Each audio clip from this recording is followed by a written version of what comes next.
ساری دنیا کو معلوم ہے کہ اس جنگ میں صحیح کون ہے اور غلط کون ہے. ساری دنیا کو 2 اور 2 4 کی طرح معلوم ہے یہ بات.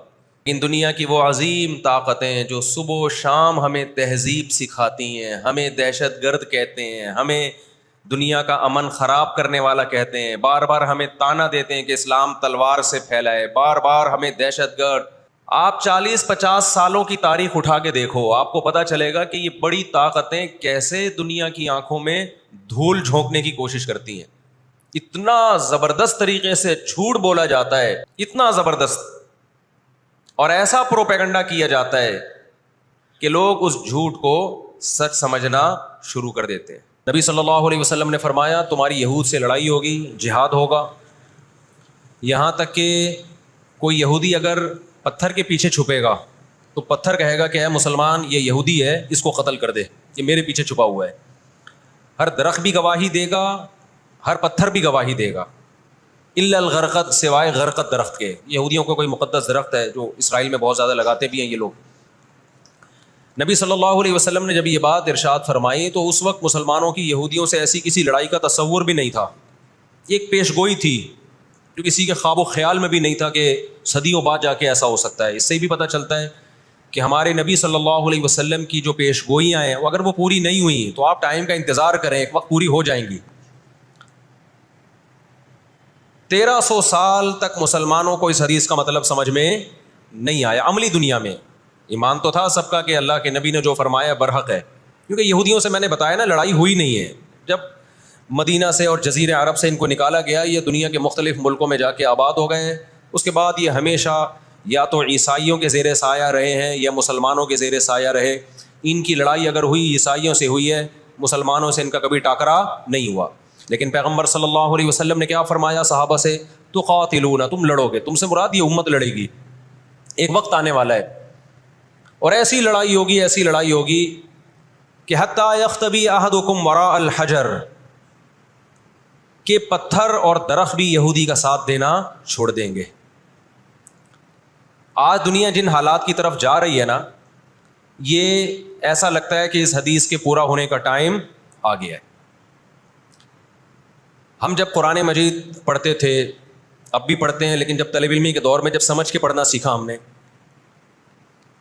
تو ہم جگہ جگہ قرآن میں دیکھتے تھے ضربت علیہم الذلہ, اللہ نے ان پر ذلت کو مسلط کر دیا ہے. میں بار بار کہوں یہودیوں سے ہماری مراد علی الاطلاق سارے یہودی نہیں ہیں, کیونکہ میرے بیان کو لوگ شارٹ کلپ بنا کے غلط چلاتے ہیں. تو بار بار میں کہتا ہوں میرا کلپ ادھورا چلاتے ہیں نا تو کوئی یہودیوں کے خلاف نہ چلائے, سارے یہودی ایک جیسے نہیں ہیں. ہم اسرائیل کے اگینسٹ ہیں, تو ہماری جو لڑائی ہوگی اسرائیل سے ہوگی. حدیث میں جس یہودی سے لڑائی کا ذکر ہے اس سے مراد بھی کون سے یہودی ہیں؟ یہ فتنہ پرست اور شر پسند یہودی. تو آپ صلی اللہ علیہ وسلم نے فرمایا کہ تقاتلون الیہود, تمہاری جنگ کس سے ہوگی؟ یہود سے ہوگی. دجال کس کا سپورٹر ہوگا؟ بولتے کیوں نہیں؟ ابھی تو دجال آیا نہیں ہے اور آپ نے بولنا چھوڑ دیا ہے. جب آئے گا تو پھر تو اچھوں کی بولتی بند ہو جائے گی. کس کا سپورٹر ہوگا وہ؟ ہاں, میں عرض کر رہا تھا کہ ہم جب قرآن پڑھتے تھے ضربت علیہم الذلہ, قرآن کہتے ہیں ہم نے ذلت ان کے اوپر دے ماری ہے ان فسادوں کی وجہ سے جو یہ کرتے رہے ہیں دنیا میں, ان فسادات کی وجہ سے. ہم جب پڑھتے تھے ہم کہتے تھے اے اللہ آج تو یہودی ذلیل نہیں ہے. اسرائیل کتنا پاورفل ہے کہ گچی کس کی پکڑی ہوئی ہے اس نے؟ امریکہ کی.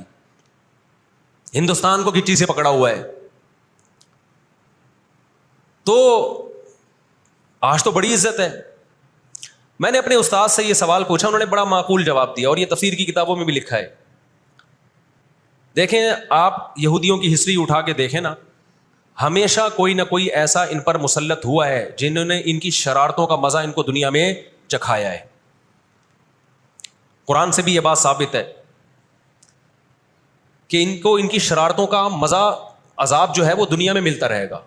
میں بار بار کہتا ہوں ہٹلر نے بھی ان کو عذاب دیا ہے. ہٹلر سے پہلے بھی اسلامی نہیں بلکہ دنیا کی تاریخ میں بہت سے ہٹلر گزر چکے ہیں جنہوں نے ان کی شرارتوں کے ان کو دنیا میں سزا دی ہے. ہم پھر بھی بتائیں ہم ہٹلر کے حامی نہیں ہیں جو ظلم اس نے کیا, لیکن وہ بھی ان کی شرارتوں سے بیزار تھا. قرآن کہہ رہے ہم نے ان پر ذلت کو دے مارا ہے. دنیا میں بہت دفعہ رسوا ہوئے یہ. اب کیا ہے, یہ آخری ذلت ہے یہودیوں کی. آپ کو معلوم ہونا چاہیے جب دنیا میں کسی کو بہت زیادہ ذلیل کیا جاتا ہے نا تو پہلے اس کو عزت دی جاتی ہے. کسی کے گلے میں آپ جوتوں کا ہار پہنا دو, یہ بھی ایک ذلت ہے. اور ایک طریقہ یہ 3 پیس سوٹ ٹائی میں آپ اس کو صدارت کی کرسی پہ بٹھائیں اور پھر آپ اس کو جوتوں کا ہار پہنا دیں. بتاؤ کون سی بڑی ذلت ہے؟ یہ دوسری ذلت پہلی ذلت سے بڑی ہے. پوری دنیا میں مار کھانے کے بعد نا اپنی شرارتوں کی وجہ سے آج اللہ نے ان کو ایک تھوڑی سی حکومت دی ہے, ایک چھوٹا سا کنٹری. آپ اگر اسرائیل کو نقشے میں دیکھیں گے تو کراچی بھی بڑا ہے اسرائیل سے. اتنا چھوٹا ملک, اتنا چھوٹا ملک, اور تعداد بھی بہت تھوڑی. اللہ نے انہیں کچھ وقت پنپنے دیا ہے. اللہ نے کہا ٹھیک ہے, تم دنیا تمہاری آخری شرارت دیکھ لے, اس کے بعد جو میری طرف سے تم پہ مار پڑنے والی ہے اس کے بعد قیامت تک تم دوبارہ اٹھنے کے قابل نہیں رہو. یہ آخری ذلت کا انتظام ہو رہا ہے یہود کا. اور جو فائنل میچ ہوتا ہے نا وہ شاندار ہی ہوتا ہے. کیا خیال ہے؟ سیمی فائنل میں اتنا لوگ دلچسپی سے نہیں دیکھتے, کوارٹر فائنل میں اتنا دلچسپی سے بولو نہیں دیکھتے جو فائنل میچ دیکھتے ہیں. اللہ نے ان کا ظلم پوری دنیا کے سامنے نمایا. آج جو غزہ پہ جو کچھ ہو رہا ہے پوری دنیا کے سامنے اللہ نے دکھا دیا. اقوام متحدہ کی 60 سے زیادہ قراردادیں ہیں جس کی اسرائیل دھجیاں اڑا چکا ہے. 60 سے زیادہ قراردادیں, 60 سے زیادہ, جس کو اسرائیل نے ماننے سے انکار کیا ہے. یونائٹڈ نیشن کی بات کر رہا ہوں میں. تو اللہ تعالیٰ ان کو تھوڑا سا پنپنے دے رہے ہیں کہ ٹھیک ہے اس دفعہ سیمی فائنل تم جیت لو, فائنل تک تو پہنچو نا تم, اس کے بعد ہوگا کیا. دیکھو آپ نے سنا ہوگا کہ لاتوں کے بت ہاتھوں سے نہیں مانتے. یہ جو اسرائیل جو کچھ کر رہا ہے نا اس کا اصل حل مجھے بھی پتا ہے. اس کا اصل حل ہے جہاد. اس کا اصل حل کیا ہے؟ جہاد. تو آج بھی رشیا, چائنا وہ اسرائیل کے حق میں نہیں ہے. عین ممکن ہے اللہ مظلوموں کی آواز سے ایسے حالات پیدا کر دے کہ اس جنگ میں براہ راست کون کود پڑے؟ سوویت یونین کود پڑے. اور اگر سوویت یونین اس جنگ میں کود پڑا جس کے پورے چانس لگ رہے ہیں تو پھر یہ تیسری جنگ عظیم کی طرف معاملہ جائے گا. اور پھر دنیا میں جو تباہی ہوگی نا, تباہی ہوگی وہ میرے اور آپ کے تصور سے بھی زیادہ ہے. کیونکہ اب تلواروں سے یا صرف ہوائی جہازوں سے جنگ نہیں ہوتی, اب سب کے پاس نیوکلیئر ہتھیار ہیں, اب ایٹم بم چلیں گے. آج اگر دنیا انسانیت پہ رحم کھانا چاہتی ہے, آج اگر امریکہ, برطانیہ, جرمنی, فرانس جو دنیا کے لیڈر کہلائے جاتے ہیں, آج اگر یہ چاہتے ہیں کہ انسانیت کو تباہی سے بچائیں, جو اصل ظالم ہے نا یہودی, اس کا ہاتھ روکنا ہے, تو آج اگر یہ اسرائیل کا ہاتھ زبردستی روک لیتے ہیں تو دنیا بڑی تباہی سے بچ جائے گی. اور اگر یہ دنیا اسرائیل کا ہاتھ نہیں روکتی اور اس جنگ کو بند کرنے کی کوشش نہیں کرتی تو بھائی جو تیسری جنگ کی طرف معاملات جا رہے ہیں اس کے ذمہ دار یہ لوگ ہوں گے جو دنیا میں تہذیب کے ٹھیکیدار ہیں. ہمیں قرآن و سنت میں اس بارے میں کیا ہدایات ملتی ہیں؟ اللہ کہتا ہے میں نے یہود پہ ذلت کو مسلط کر دیا ہے. اس آیت میں اور اس حدیث میں جو میں نے تقاتلون الیہود والی حدیث پڑھی, اس میں مسلمانوں کے لیے خوشخبری ہے کہ اللہ تعالیٰ نے جیسے بنی اسرائیل انتہائی کمزور تھے, فرعون کا ظلم اور بربریت کا شکار تھے, اللہ سورہ قصص میں کہتے ہیں وَنُرِيدُ أَن نَّمُنَّ عَلَى الَّذِينَ اسْتُضْعِفُوا فِي الْأَرْضِ, ہم نے ارادہ کیا کہ زمین میں کمزور ترین لوگوں کو اٹھا کے زمین کا امام بنا دیں گے, طاقتور پہ غالب کر دیں گے. بہت دفعہ ایسا ہوا ہے, کم من فئۃ قلیلۃ غلبت فئۃ کثیرۃ باذن اللہ. اللہ کہتے ہیں دنیا کے نقشوں میں جو غالب ہوتا ہے, جس کی فتح اسباب کی دنیا میں یقینی ہوتی ہے, میں بہت تھوڑی سی جماعت کو طاقتور بنا کے دنیا کا امام بنا دیتا ہوں. ہمیں اللہ کی رحمت سے اور قرآن اور حدیث کی جو بشارتیں مل رہی ہیں اس سے پوری امید ہے کہ انشاءاللہ یہ جو ابھی حالات ہوئے ہیں انشاءاللہ یہ اسرائیل کی شکست پہ اور یہودیوں کی ہمیشہ کے لیے شکست پہ یہ اس کا نتیجہ نکلے گا انشاءاللہ. اور نبی صلی اللہ علیہ وسلم کی وہ حدیث پوری ہوگی کہ تمہاری جو بڑی جنگ ہوگی, نبی نے کیا فرمایا, اس امت کی ایک جماعت ہمیشہ جہاد کرتی رہے گی. لا یزال طائفۃ من امتی ظاہرین علی الحق, ہر دور میں لڑائی ہوئی ہے, جہاد ہوا ہے.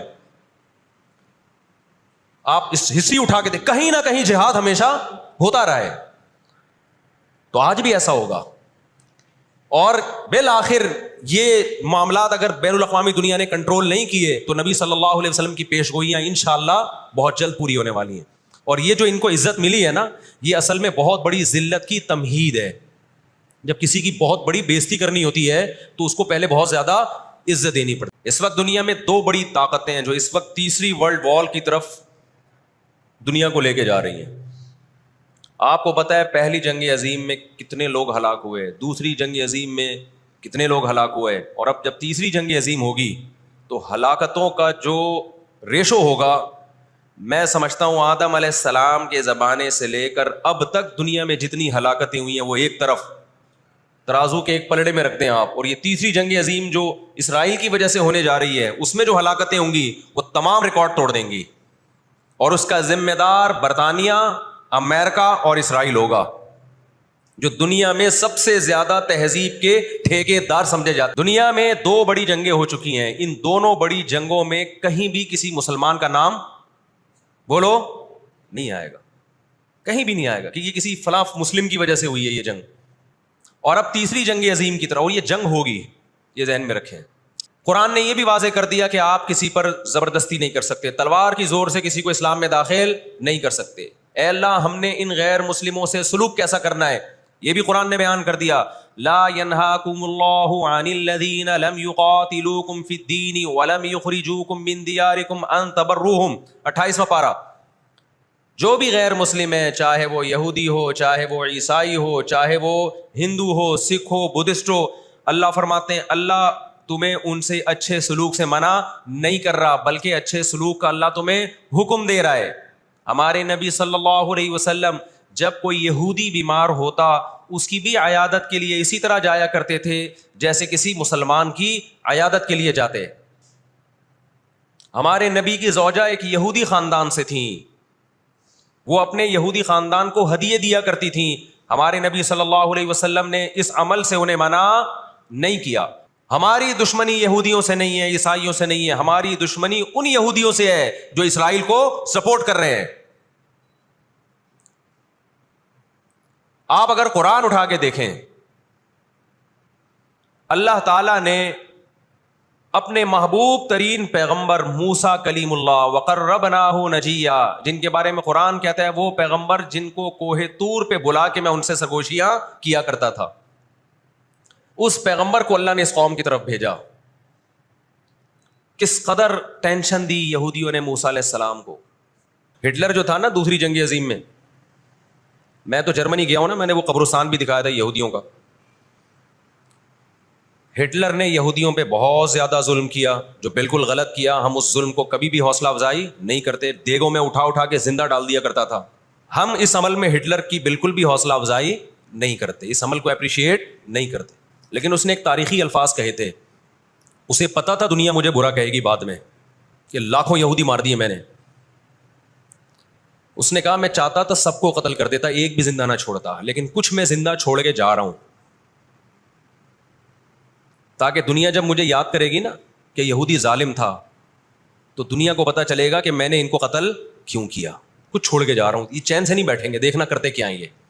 ہٹلر اگر آج زندہ ہوتا, دنیا کہتی کہ تو بندہ ٹھیک نہیں تھا لیکن بات ٹھیک کر کے گیا ہے. جیسے مشرف بندہ ٹھیک نہیں تھا لیکن بات, اس نے کہا نا دنیا کس کی زبان مانتی ہے, ڈنڈے کی, بات ٹھیک کر کے گیا ہے. اور میں آپ لوگوں کو بھی کہتا ہوں, آپ کا گھر بھی ایک چھوٹی سی ریاست ہے, گھر میں آپ کا روب ہوگا تو صحیح چلے گا. گھر روب نہیں ہے تو بھی دماغ سے نکال دو کہ میں محبت اور امن شانتی کے ساتھ گھر صحیح چلے گا. امن شانتی سے ہی چلتا ہے گھر, روب کا ہونا بھی کیا ہے, اس کے بغیر نہیں ہوتا گزارا. سمجھتے ہو کہ نہیں؟ تو اللہ نے آدمی کو آدمی اس لیے بنایا ہے کہ اس کا تھوڑا روب رہے گھر کے اندر. روب ختم تو گھر سے بڑی مصیبت پھر کوئی نہیں ہے. دنیا بھی اسی اصول پہ چلتی ہے. قرآن نے ان کے بارے میں کیا کہا, ضربت علیہم الذلہ, ہم نے ان پر ذلت کو دے مارا ہے. آپ کو پتا ہے کہ یہود کا لفظ اتنی بڑی گالی دنیا کے لیے بن گیا تھا. ایران میں بہت زیادہ یہودی ہیں, پتا ہے آپ کو, اسرائیل کے بعد سب سے زیادہ یہودی ایران میں ہیں, لیکن انہوں نے اپنا نام ایران میں یہود نہیں رجسٹرڈ کروایا, کلیمی رجسٹرڈ کروایا ہوا ہے موسیٰ کلیم اللہ کی نسبت. کیوں؟ ان کو پتا ہے کہ یہود کا لفظ دنیا میں کیا بن چکا ہے, گالی. شرم آئے گی کسی کو بتاتے ہوئے کہ میں یہودی ہوں, اس لیے ایران میں انہوں نے اپنے آپ کو رجسٹرڈ کس نام سے کروایا ہے, کلیمی کہتے ہیں ان کو. میں مانتا ہوں سارے یہودی ایسے نہیں ہوتے, میں نے پہلے وضاحت کر دی, ہمیں یہودیوں سے دشمنی نہیں ہے, کیونکہ قرآن جہاں یہودیوں کی برائی بیان کرتا ہے وہاں قرآن یہ بھی کہتا ہے لیسوا سواء, سارے ایک جیسے نہیں ہیں. قرآن اعتدال سے بات کرتا ہے، سارے جیسے نہیں ہے، لیکن جتنا شر اور فساد اس قوم میں ہے قرآن کہتا ہے کہ اتنا دنیا میں کسی اور قوم میں نہیں ہے. لَتَجِدَنَّ أَشَدَّ النَّاسِ عَدَاوَةً لِلَّذِينَ آمَنُوا الْيَهُودَ، اللہ کہتے ہیں تو مسلمانوں کا سب سے بڑا دشمن، دنیا کی جتنی قومیں ہیں ان میں سب سے بڑا دشمن کس کو پاؤ گے؟ یہود کو پاؤ گے. اس کے بعد مشرکین کو پاؤ گے، اور اسلام کے سب سے زیادہ قریب تم کس کو پاؤ گے؟ نصارہ کو، عیسائیوں کو پاؤ گے. آج امریکہ اسرائیل کو غلط کہہ کے بھی کس کا ساتھ دیتا ہے؟ مجھے یاد ہے چند سال پہلے امریکی صدر نے بیان دیا تھا اسرائیل نے یہ غلط کیا ہے، یونائٹڈ نیشن کے لاء کی پابندی نہیں کی ہے، لیکن ہم پھر بھی کس کے ساتھ ہیں؟ پورے الفاظ بتا رہا ہوں میں، پھر بھی ہم کس کے ساتھ ہیں؟ مانتے ہوئے. اس کو پتا ہے، وہ اس کی مثال وہ 50-50 میں ایک آیا کرتا تھا نا، 50-50 میں ایک کلپ وائرل ہوا ہے کہ کمنٹری ہو رہی ہے کہ سلیم اللہ بہت اچھا کھیل رہا ہے اور کلیم اللہ تو کھیل ہی نہیں رہا. اب لوگ جو کمنٹری کرنے والا ہے اس سے کہہ رہے ہیں بھائی یا تو کھیل ہی نہیں رہا، وہ جو تماشائی تھے وہ چھوڑ کے جانے لگے تو غلط کمنٹری کر رہا ہے. اس نے کہا تم جہنم میں چلے جاؤ لیکن کھیل یہی صحیح رہا ہے، بھلے تم جاؤ. وہ انہوں نے کہا ہم گھر جا رہے ہیں، انہوں نے کہا تم گھر نہیں، تم جہنم میں جاؤ، لیکن یہی سلیم اللہ بہترین کھیل رہا ہے. پھر دکھایا کہ پیچھے بندوق رکھی ہوئی ہے کسی نے. تو اس وقت امریکہ کو گچی سے کس نے پکڑا ہوا ہے؟ طاقت امریکہ کے پاس زیادہ ہے، سازشیں کس کے پاس زیادہ ہیں؟ اسرائیل کے پاس. معیشت پہ ایسا قبضہ کیا ہوا ہے، گچی سے پکڑا ہوا ہے کہ ہلنا نہیں. آج دنیا میں سب سے زیادہ دہشت گردی کا شکار مسلمان ہو رہا ہے، کشمیر میں بھی. اور میں کشمیر کے بارے میں نیوز چینل کی رپورٹ پیش نہیں کر رہا، میں دنیا میں جاتا ہوں، مقبوضہ کشمیر کے مسلمانوں سے بھی ملتا ہوں. نام ان کے ہائی لائٹ نہیں کیے جا سکتے، ان کی ویڈیو نہیں ڈالی جا سکتی ورنہ انڈیا ان کو تنگ کرے گا. مقبوضہ کشمیر میں کوئی ایک مسلمان ایسا نہیں ہے جو انڈین گورنمنٹ سے خوش ہو. ابھی مسقط میں ایک خاتون ملی مقبوضہ کشمیر سے، مجھے تو لوگ پہچان لیتے ہیں، کہنے لگے مفتی صاحب خدا کا واسطہ آپ آواز اٹھائیں، ہم پر بہت ظلم کر رہا ہے انڈیا، بہت مار رہا ہے ہمیں کشمیر میں، بتاؤ دنیا آواز اٹھا رہی ہے اس پہ؟ کیونکہ مسلمان کا خون بہ رہا ہے. روہن گیان میں کس کا خون بہتا ہے؟ برما میں مسلمان کا خون بہتا ہے. فلسطین میں کس کا خون بہ رہا ہے؟ مسلمان کا خون بہ رہا ہے. جہاں مسلمان کا خون بہے گا دنیا منہ پہ ٹیپ لگا لیتی ہے.